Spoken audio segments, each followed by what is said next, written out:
Hello students, class 12 chapter solution के numericals मैंने आपको पहले भी समझाए हैं और लगाने के लिए दिए थे। आज फिर उसी के आगे हम आपको 2-3 न्यूमेरिकल समझा रहे हैं और साथ में कुछ न्यूमेरिकल्स दे रहे हैं जो आपको लगाने हैं। यदि कोई न्यूमेरिकल ना लगे तो आप तुरंत कांटेक्ट करें। देखिए, एक न्यूमेरिकल यहाँ पर हमने लिखा है कि सल्फ्यूरिक अम्ल का 0.2 मोलर विलयन बनाने के लिए 250 मिली जल में इस अम्ल के कितने ग्राम घोलने पड़ेंगे। ये आपकी बुक डॉक्टर आरपी सिंह की जो बुक है आपकी, उसमें क्वेश्चन नंबर 9 अंक के क्वेश्चन में दिया गया है। तो इसमें बहुत ही इजी सवाल है। सल्फ्यूरिक अम्ल की आवश्यक मात्रा आपको निकालनी है, तो निकाल लीजिए। H2SO4 सल्फ्यूरिक अम्ल हो गया आपका। अम्ल की आवश्यक मात्रा बराबर, इसका सूत्र होता है यहाँ पर मोलरता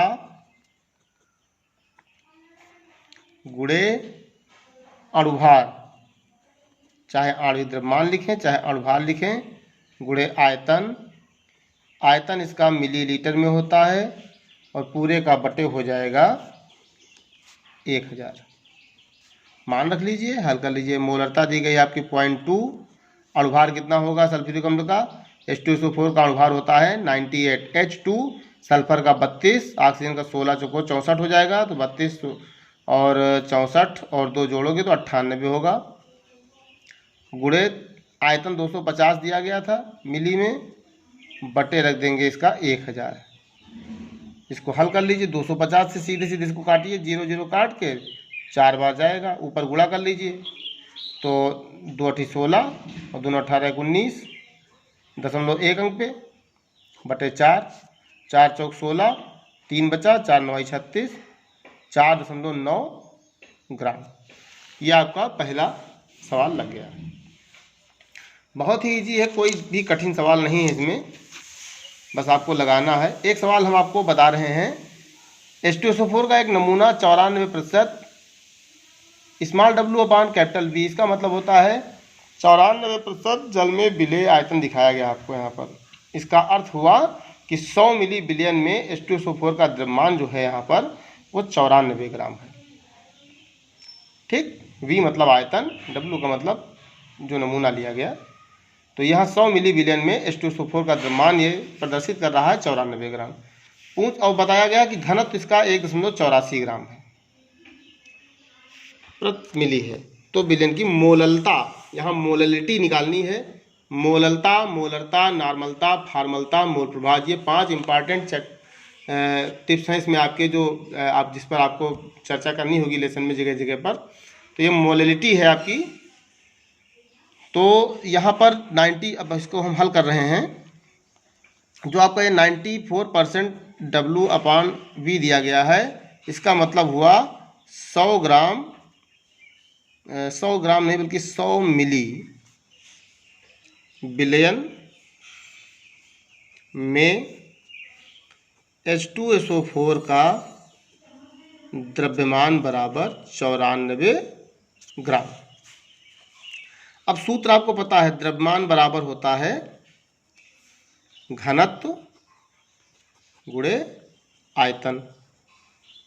ठीक, अब 100 मिली बिलियन का द्रव्यमान कितना हो जाएगा, 100 मिली बिलियन का द्रव्यमान हो जाएगा यहाँ पर। घनत्व कितना है 1.84 और आयतन हो गया आपका 100 मिली, तो हो जाएगा 184 ग्राम। अब लगा लीजिए, चूँकि 184 ग्राम बिलियन में H2SO4 का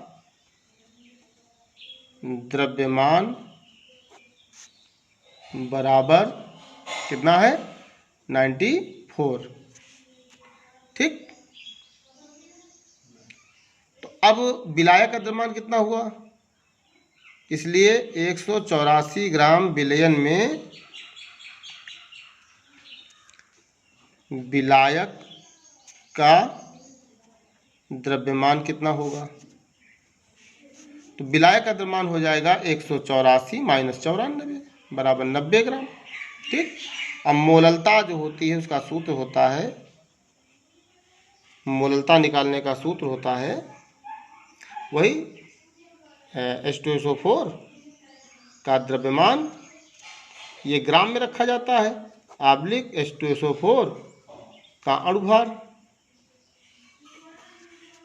पूरे का बटे विलायक का द्रव्यमान।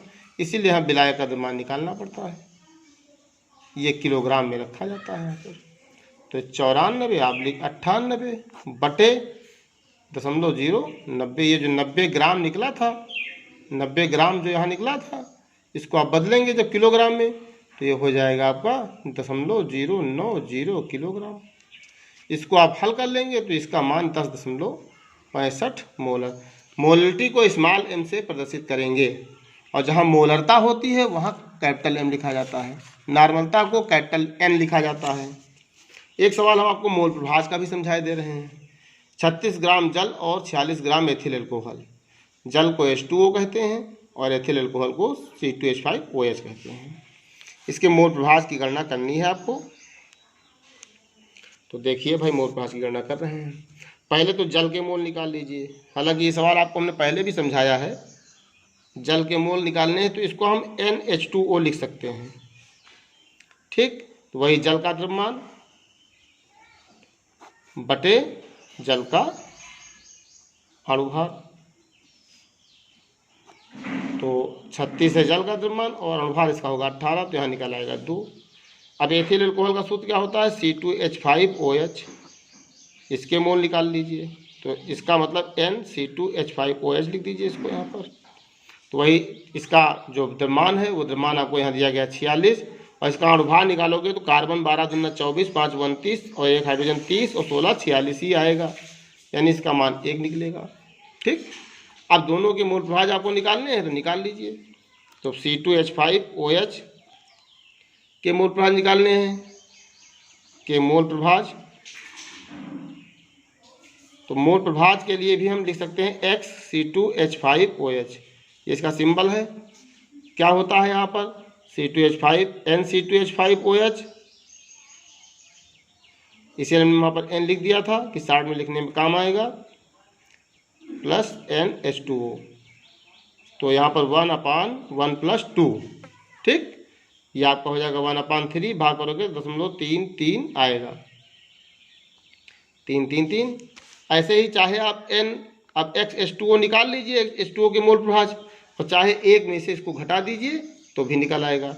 चाहे 1 - XC2H5OH कर लीजिए तो ये हो जाएगा 1 - 0.333, तो ये बन जाएगा 0.666।